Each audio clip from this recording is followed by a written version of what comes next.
thank you so much for doing this interview with me. Huge fan of yours.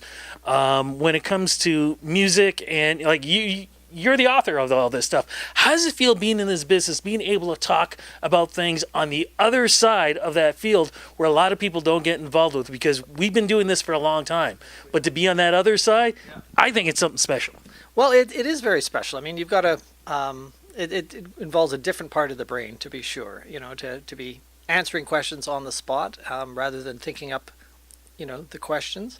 And, it's exciting. It's getting, it's basically using a muscle you're not quite used to using, but it feels good. How did you get into this business? And was it something that you even thought about yourself that you would ever be doing something like this? I wanted to be a professional soccer player. Quite seriously.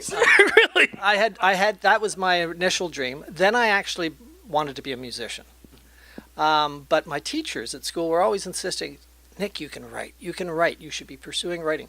My father was a journalist, and I resisted going into writing because I thought, well, I got to find my own path, and I didn't want to feel like I was maybe pursuing writing to win my father's approval.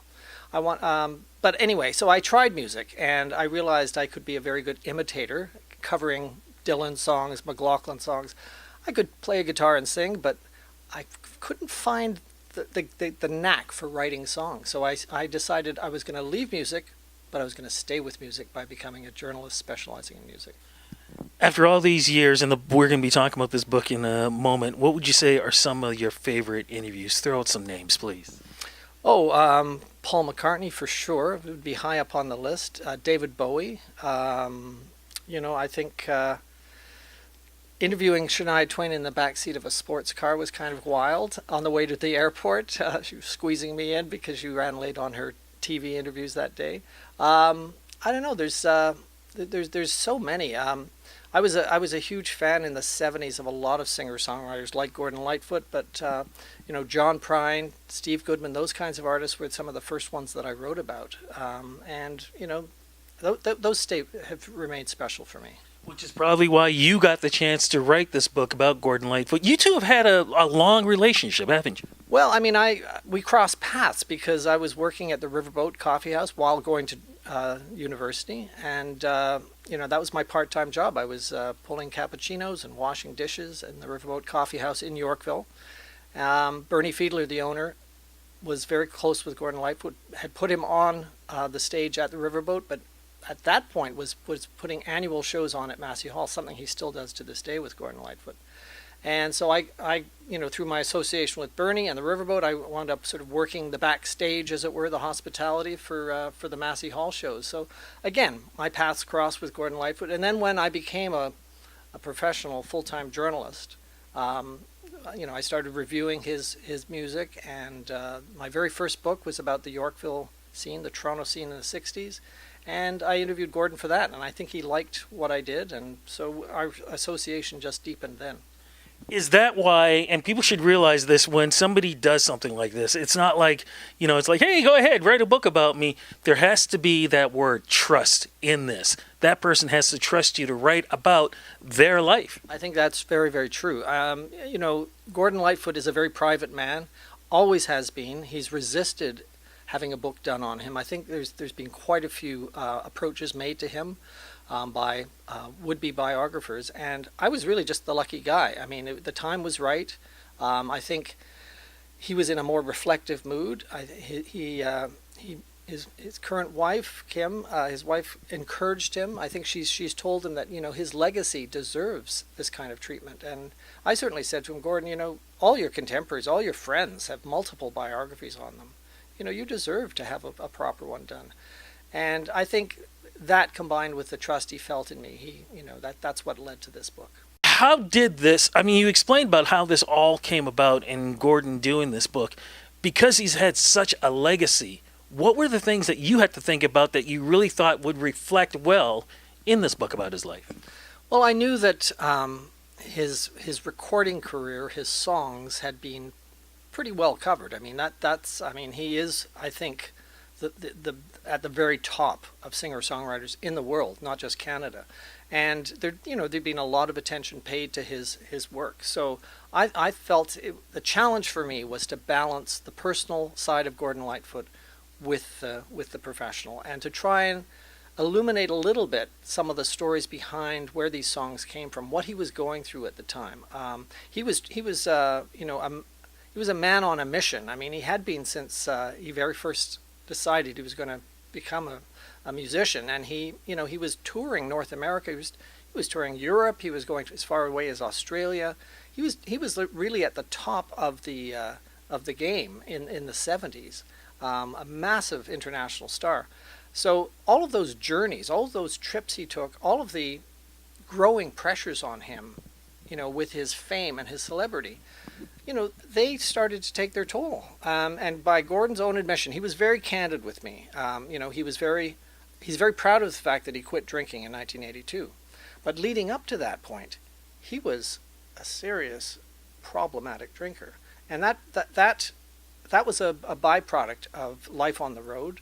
And I think just his way of coping with those pressures, because he's essentially a very shy guy. He's from small town Orillia, and I think he felt that he's always said, my songs are the best reflection of me. My songs do the talking for me.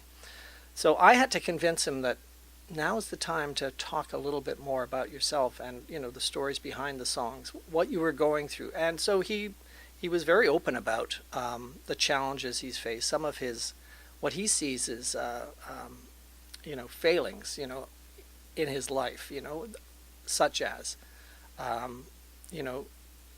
relying on the bottle, not being present, not being attentive to his family, to his wives.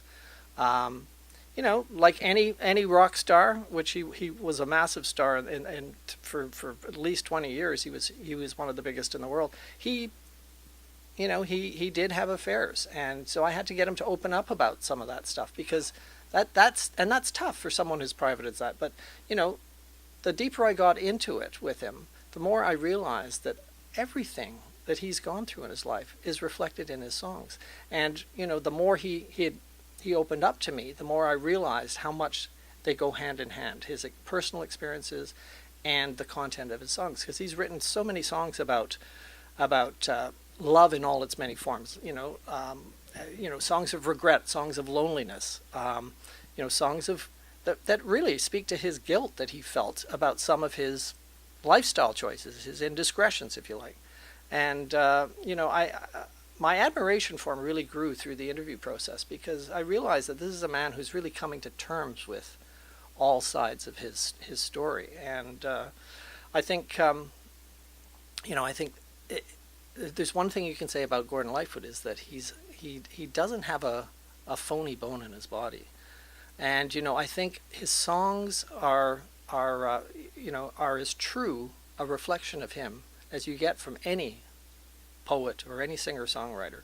I mean, he really does. I think more than most bare his soul. And I hadn't realized that much until I started getting these interviews with him, where I was learning so much about the backstory, and piecing that together with the songs. I suddenly saw the connections. And it, like I said, it deepened my admiration for him, but it also deepened my appreciation of those songs. You talked about love, you talked about loneliness, you talked about the music. We haven't talked about even the breach of death, because he talks about that too, the coma incident too. Yes. No, in 2002, as people may remember, Gordon Lightfoot very nearly died. He had a very serious aneurysm, an aortic aneurysm, which is in his abdomen. And most people who suffer from one of those die. Albert Einstein did, Lucille Ball did, Conway Twitty, just to name three. Gordon Lightfoot miraculously pulled through that. But it wasn't without a heck of a lot of great work by the surgical team at the hospital that treated him in Hamilton, but also Gordon Lightfoot's will. And it was that same strength of will that got him over the drinking habit.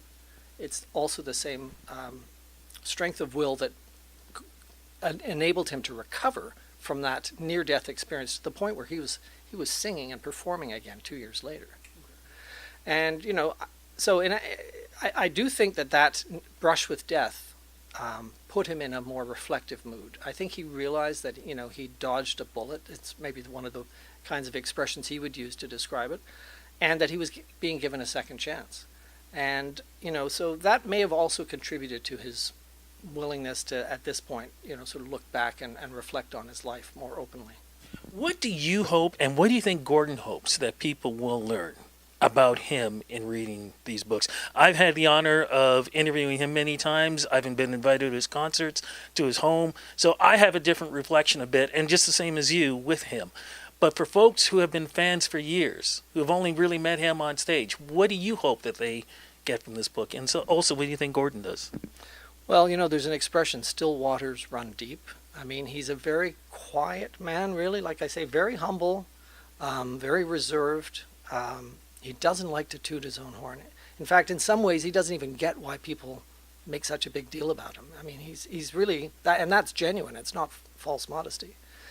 So, I think, in fact, below that humble, modest exterior is a very, very complex, thoughtful, compassionate man who really does care about people, his fans, his family, his bandmates. He takes all of those responsibilities very, very seriously.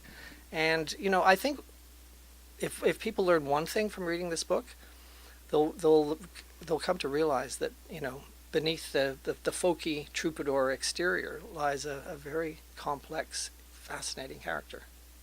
My friend, thank you so much for this interview. If folks want to get in touch with you, is there a website or social media? NicholasJennings.com. Fantastic. Thank you so much for the interview, and thank you so much for writing this book. Like I said, he's been a friend to all of us, and now this is just bringing us a little bit more closer.